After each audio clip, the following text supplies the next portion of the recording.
Assalamualaikum warahmatullahi wabarakatuh. Shalom, Om Swastiastu, Namo Buddhaya, salam kebajikan.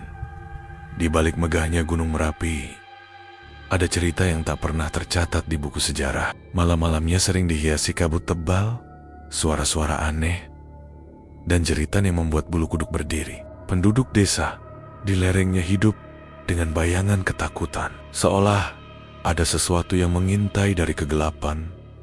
Apa sebenarnya yang bersemayam di sana? Malam ini, Om Bris akan membawakan sebuah kisah yang hanya berani dibisikkan orang-orang tua. Cerita yang membuat banyak warga tak berani keluar rumah setelah matahari tenggelam. Jangan lupa like, subscribe, dan tulis komentar kalian di bawah. Share juga pendapat kalian tentang cerita ini.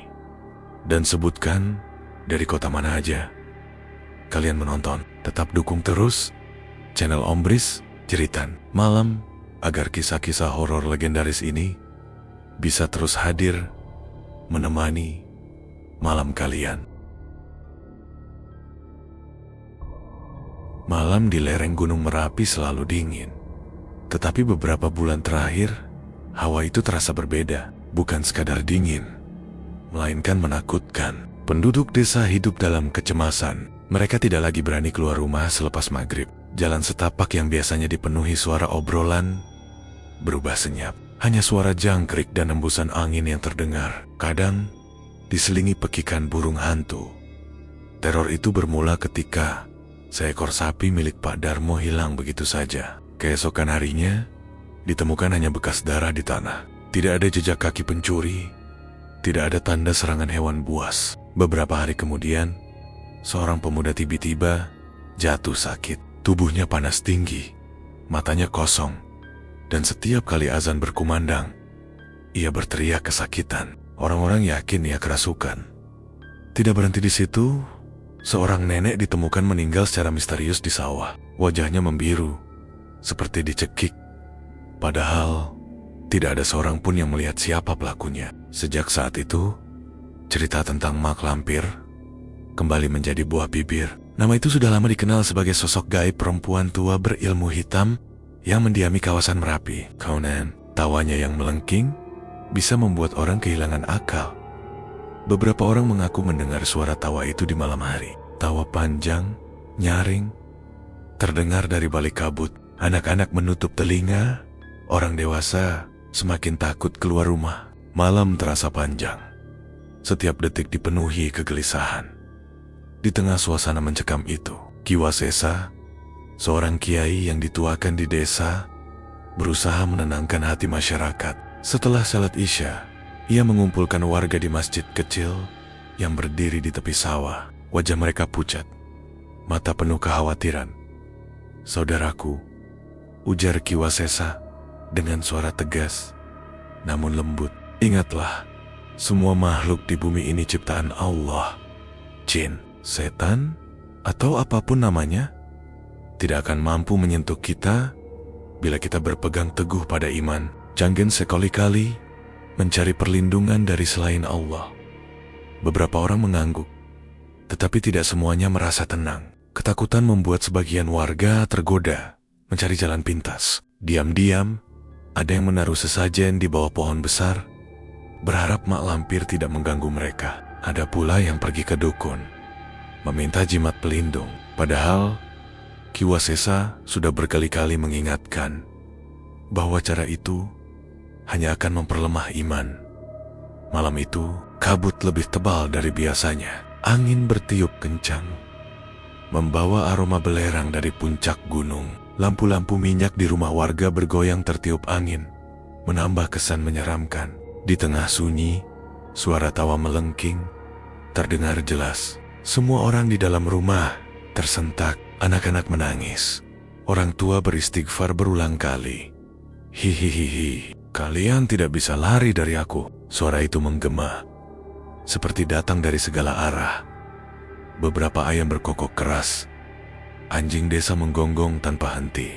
Kabut semakin menebal, sampai jalan di depan rumah tidak terlihat. Seorang bapak yang mencoba mengintip dari jendela melihat bayangan perempuan tua berjalan tertatih dengan rambut panjang terurai, pakaiannya compang-camping. Ia segera menutup jendela sambil gemetar. Di masjid, Ki Wasesa duduk bersila membaca ayat kursi. Beberapa santri menemaninya. Mereka sengaja tidak tidur, berjaga sambil berzikir. Ki Wasesa yakin malam ini malampir mencoba menampakkan diri. Tiba-tiba terdengar jeritan dari rumah. Pak Darmo. Semua warga yang berani keluar berlari ke sana. Istrinya jatuh pingsan di lantai. Sementara Pak Darmo berdiri kaku dengan mata melotot. Dari mulutnya keluar suara perempuan tua. Bukan suaranya sendiri. Manusia lemah, kalian semua milikku. Suara itu membuat warga mundur ketakutan. Ada yang menangis, ada yang hampir lari terbirit-birit. Ki Wasesa segera melangkah maju. Dengan tenang ia mendekati Pak Darmo yang kerasukan. Bismillah, dengan izin Allah, aku perintahkan kau keluar dari tubuh saudara kami, seru Ki Wasesa sambil membaca ayat suci. Tubuh Pak Darmo bergetar hebat, lalu terjata. Suara perempuan tua itu menghilang, berganti dengan jeritan panjang yang menggema di udara. Dari kayahan, tawa mak lampir kembali terdengar, lebih keras dari sebelumnya. Hihihi, kalian belum tahu siapa aku sebenarnya. Aku akan kembali. Kabut makin tebal, angin berputar seperti pusaran. Pohon bambu di sekitar desa bergoyang keras. Seakan ada badai kecil. Warga berlari masuk ke rumah masing-masing, menutup pintu rapat-rapat. Malam itu, tidak ada yang bisa tidur. Semua menunggu fajar dengan hati berdebar. Ki Wasesa duduk di serambi masjid hingga pagi. Wajahnya tenang, meski dalam hatinya ia tahu desa ini sedang menghadapi ujian berat.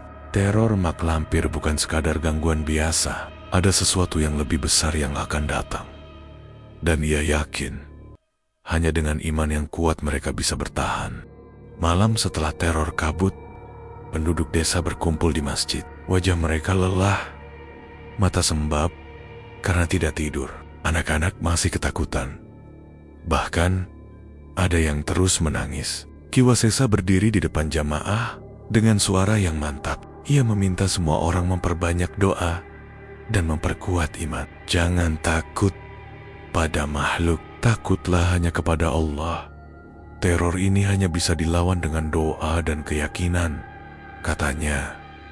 Sejak malam itu, bacaan Al-Quran tidak pernah berhenti di masjid. Para santri bergantian membaca ayat kursi, surah Al-Falaq dan An-Nas. Suasana desa yang biasanya sepi di malam hari kini dipenuhi lantunan dizik. Walau rasa takut masih ada, warga mencoba menahan diri agar tidak terjerumus pada perbuatan syirik. Pada malam ketiga, Ki Wasesa bermimpi aneh. Ia berada di sebuah padang luas yang diselimuti cahaya putih. Dari kejauhan muncul sosok tinggi, gagah, dengan wajah bersinar. Sorot matanya lembut, suaranya menenangkan. Ia memperkenalkan diri sebagai Kalasrenggi, jin muslim yang diutus Allah untuk melindungi manusia di lereng Merapi dari gangguan jin kafir. Wahai Ki Wasesa Janggen, Jentar, aku datang dengan izin Allah. Tugas utamaku adalah menghadapi mak lampir yang telah menyesatkan manusia dengan sihirnya. Namun, ingatlah, kemenangan bukan dari kekuatanku. Kemenangan hanya milik Allah. Dan syaratnya adalah penduduk harus memperkuat iman, ucap Kalasrenggi. Dalam mimpi itu, Ki Wasesa terbangun menjelang subuh dengan tubuh basah oleh keringat. Tetapi hatinya terasa ringan. Ia tahu mimpi itu bukan sekadar bunga tidur. Ada ketenangan yang sulit dijelaskan. Ia segera mengambil air wudhu, lalu mengumandangkan azan. Jamaah berdatangan, dan setelah salat subuh, Ki Wasesa menceritakan mimpinya kepada mereka. Sebagian warga terdiam, sebagian lainnya menatap penuh harapan. Ada yang menangis lega karena percaya pertolongan Allah telah datang. Namun, beberapa orang masih ragu. Apa benar jin muslim bisa membantu kita? Tanya seorang bapak dengan wajah cemas. Ki Wasesa menjawab tegas, selama ia diutus oleh Allah, kita tidak boleh meragukannya. Tugas kita hanya berpegang teguh pada iman. Malam itu, keyakinan warga kembali diuji. Saat semua berkumpul di masjid untuk sholat Isya berjamaah, tiba-tiba angin kencang bertiup. Pintu masjid berderit keras. Lampu minyak bergoyang, hampir padam.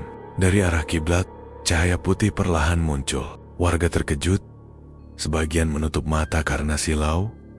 Dari cahaya itu, sosok Kalas Renggi menampakkan diri. Ia tinggi, tegap, berpakaian putih bersih. Wajahnya bercahaya, namun tidak menyilaukan. Meski berwibawa, ekspresinya tenang. Suaranya lembut ketika menyapa. Assalamualaikum, wahai manusia yang beriman.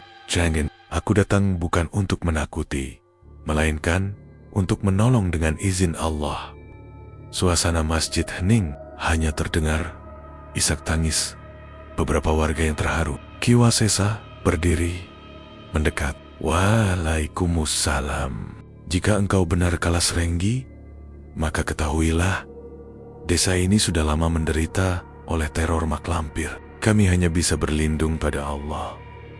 Apa yang harus kami lakukan? Kalas Renggi menunduk hormat. Tugas menumpas mak lampir akan aku lakukan. Namun, aku tidak akan kuat jika kalian lalai. Jagalah masjid, tegakkan salat berjamaah, dan perbanyak dizik. Setiap ayat yang kalian baca akan menjadi cahaya yang memperlemah kekuatan jin kafir itu.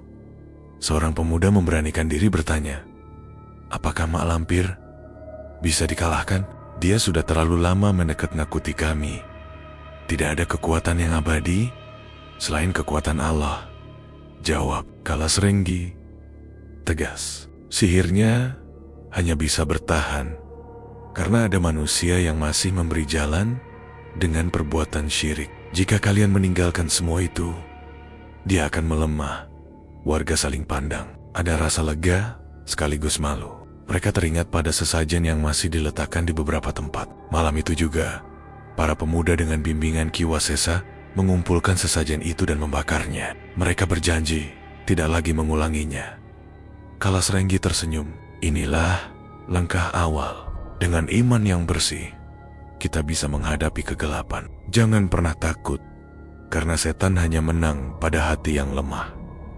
Sejak malam itu, suasana desa berubah. Orang-orang lebih rajin datang ke masjid. Anak-anak membaca doa sebelum tidur dengan suara keras.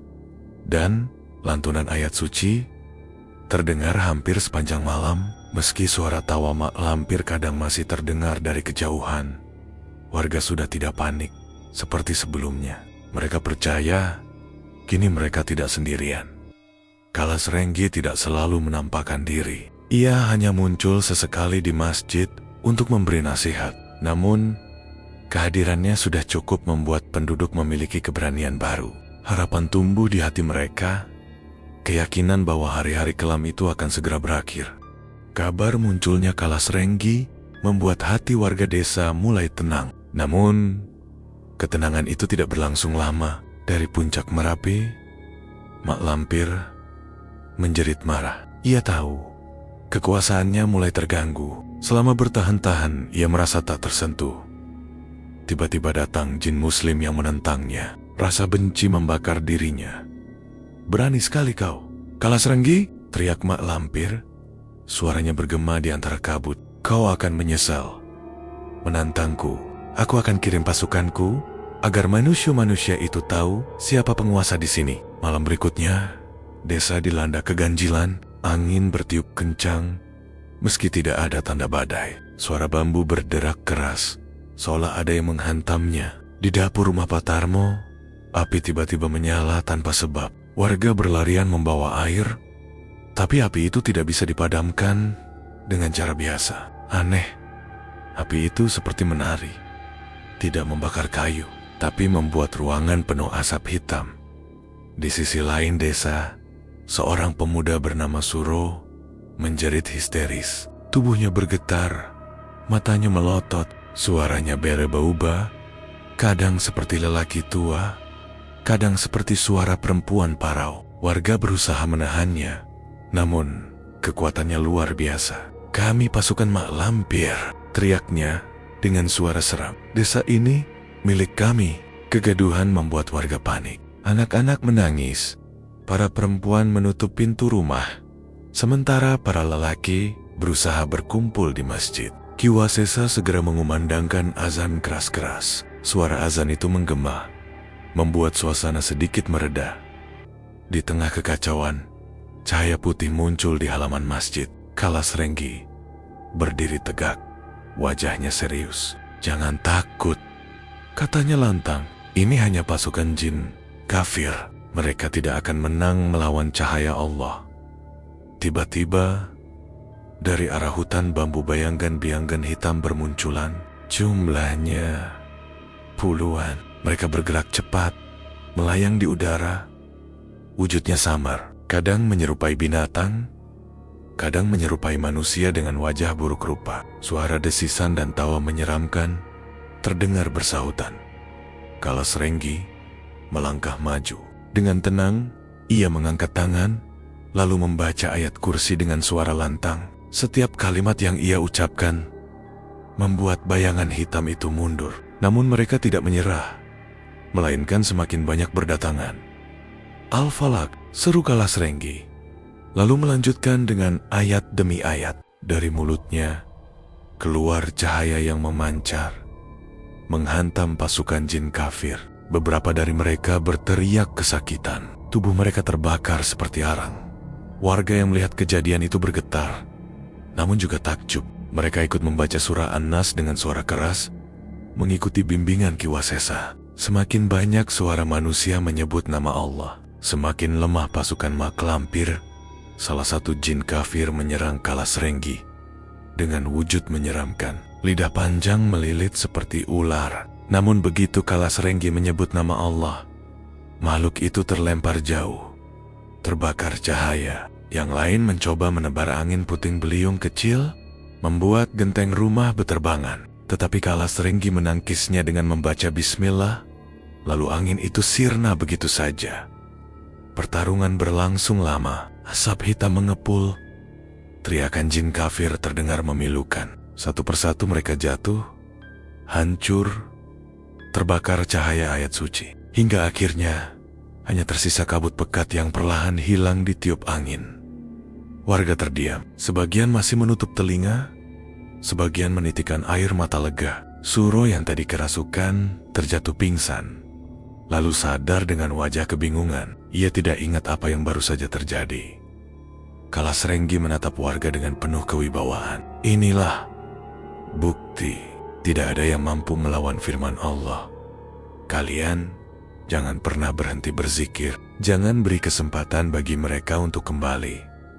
Suasana sempat hening. Tiba-tiba dari arah puncak Merapi terdengar tawa melengking.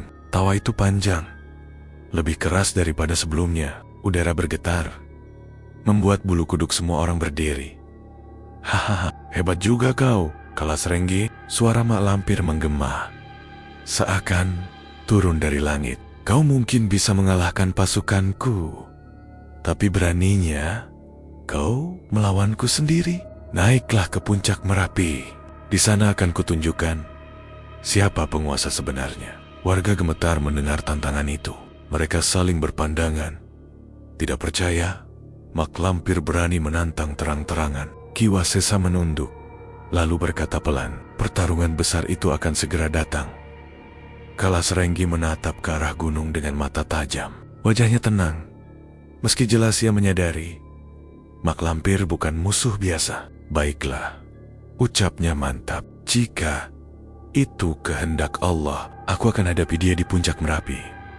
Warga yang mendengar kata-kata itu merasa takut sekaligus berharap. Mereka sadar, pertarungan ini bukan sekadar tentang kekuatan gaib, tetapi tentang iman. Malam itu, desa kembali hening. Namun di hati setiap orang, tersimpan perasaan yang sama. Perang besar antara cahaya dan kegelapan sudah tidak bisa dihindari. Malam itu, langit di atas Merapi tampak mengerikan. Awan hitam menutupi bulan, kilat menyambar berkali-kali, dan suara gemuruh dari perut gunung terdengar menakutkan. Kabut tebal turun hingga menutupi hampir seluruh lereng. penduduk desa hanya bisa berdoa di masjid. Ki Wasesa memimpin di zikir dengan suara bergetar, berharap Allah memberi kekuatan kepada Kalasrenggi.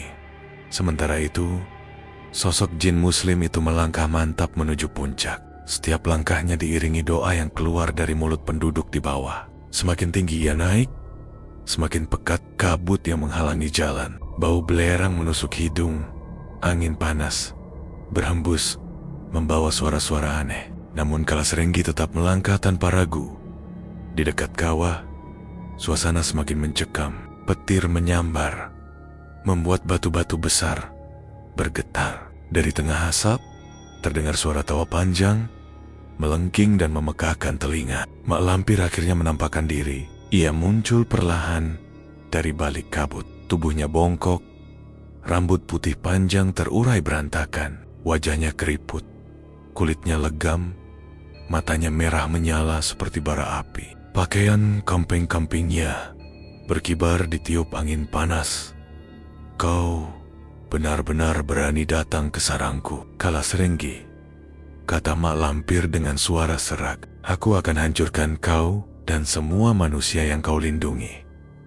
Kalasrenggi berdiri tegak, wajahnya serius, matanya tajam menatap lawan. Dengan nama Allah, aku datang bukan membawa kekuatanku, tapi membawa firman-Nya. Kau sudah terlalu lama menyesatkan manusia. Malam ini akan menjadi akhir kekuasaanmu. Pertarungan pun dimulai. Mak Lampir mengangkat tangannya, lalu menghembuskan asap hitam pekat yang berputar seperti pusaran angin. Asap itu menyerbu ke arah Kalasrenggi. Namun ia dengan tenang membaca surah Al-Falaq. Cahaya putih keluar dari mulutnya, menembus kegelapan asap. Suara desisan terdengar. Asap itu buyar terkena cahaya.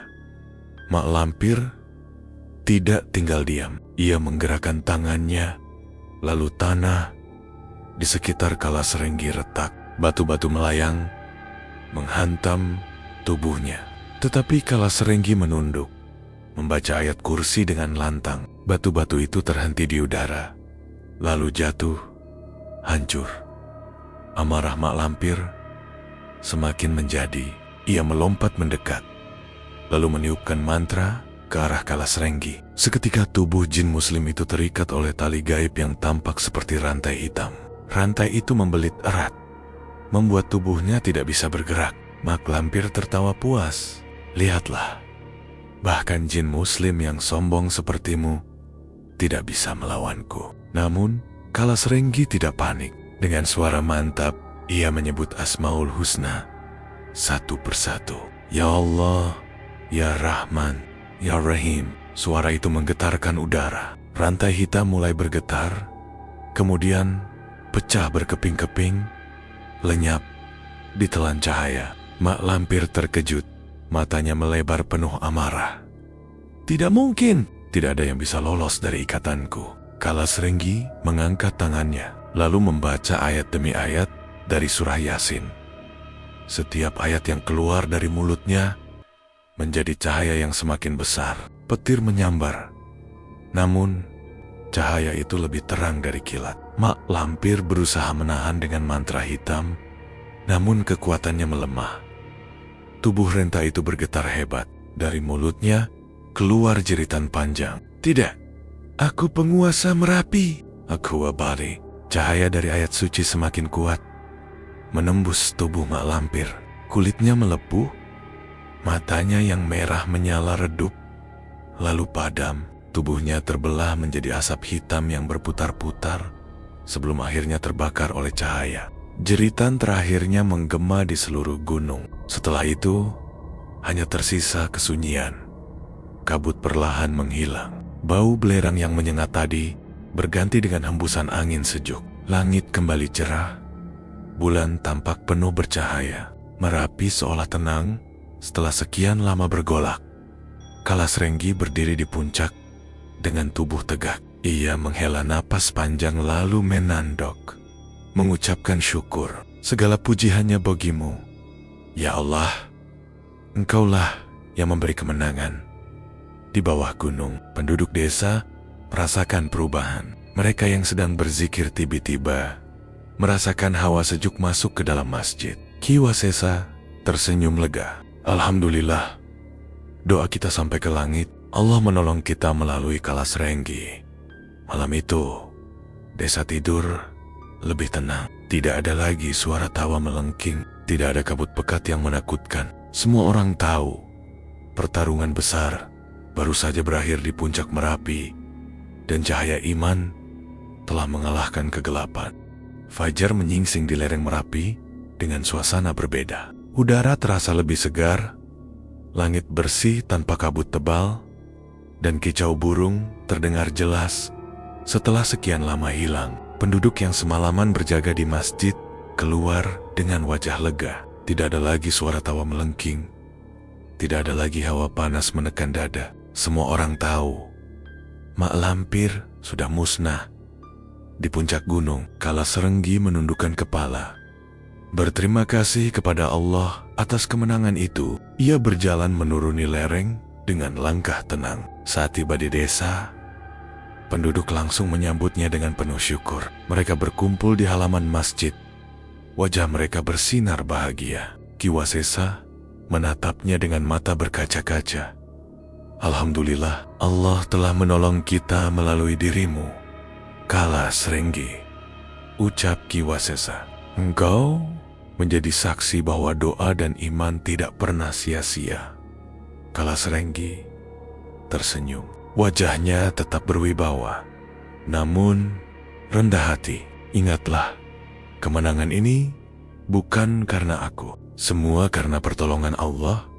Aku hanya perantara. Jika kalian ingin tetap aman, jangan pernah jauh dari doa dan dizik. Jin kafir bisa saja kembali jika manusia lalai.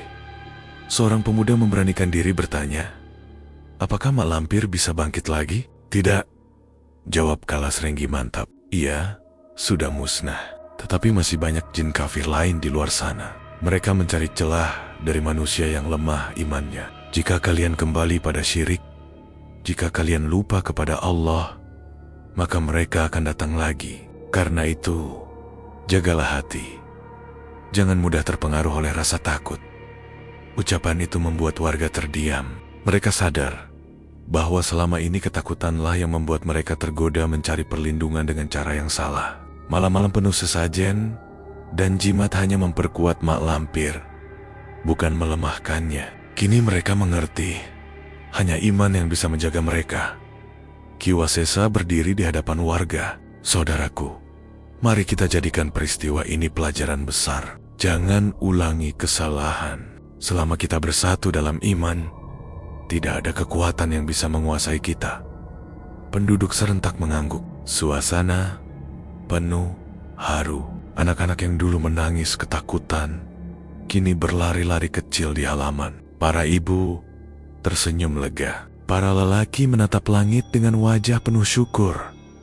Kalas Renggi kemudian berpamitan. Tugas sudah selesai, aku harus kembali ke tempatku. Ingatlah pesanku, jangan berhenti berdoa. Jika kalian istiqomah, Allah akan menjaga kalian. Meski aku tidak lagi di sini, warga berat melepasnya.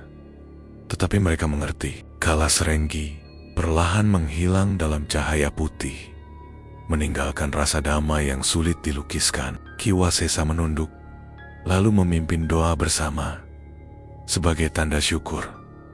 Hari-hari berikutnya, desa benar-benar berubah. Tidak ada lagi orang yang menaruh sesajen di pohon besar. Tidak ada yang datang ke dukun mencari jimat. Sebaliknya, masjid selalu penuh setiap waktu syalat. Dizikir bergema di rumah-rumah, anak-anak diajari membaca Al-Qur. Anisayuk dini, Gunung Merapi kembali seperti biasa. Kadang masih mengeluarkan asap, tetapi bukan lagi kabut angker yang menakutkan. Sawah kembali hijau, ladang dipenuhi hasil panen. Penduduk bisa bekerja tanpa dihantui rasa cemas. Malam-malam yang dulu penuh ketakutan, kini menjadi malam damai di bawah cahaya bulan. Namun, cerita tentang pertarungan itu tidak pernah dilupakan. Orang-orang tua menceritakannya kepada anak-anak sebagai pengingat. Mereka tidak menyebutnya sekadar kisah hantu, melainkan sebagai pelajaran bahwa kekuatan Allah lebih besar dari segala kegelapan. Ki Wasesa juga sering menasihati murid-muridnya, jangan bangga pada kekuatan gaib, yang membuat kita selamat adalah iman dan doa. Jika kita lupa, maka setan akan berkuasa lagi. Ingatlah kisah mak lampir. Sebagai bukti, tahun berganti, desa tetap damai. Nama Kalasrenggi disebut dengan hormat, tetapi bukan sebagai penyelamat utama. Penduduk selalu menekankan bahwa ia hanyalah utusan Allah. Kemenangan sejati datang dari iman, bukan dari makhluk. Sebesar apapun kekuatannya, cerita itu kemudian menyebar ke desa lain di lereng Merapi. Banyak yang datang untuk mendengar langsung dari Ki Wasesa tentang kejadian itu. Mereka kagum, tapi sekaligus merasa teringatkan bahwa hidup harus selalu dekat dengan Allah. Di akhir usianya, Ki Wasesa masih sering duduk di serambi masjid sambil menatap gunung. Setiap melihat puncak yang dulu dipenuhi kabut menakutkan, ia tersenyum. Begitulah kuasa Allah, gumamnya. Setan bisa menakut-nakuti, tapi tidak akan pernah menang melawan iman.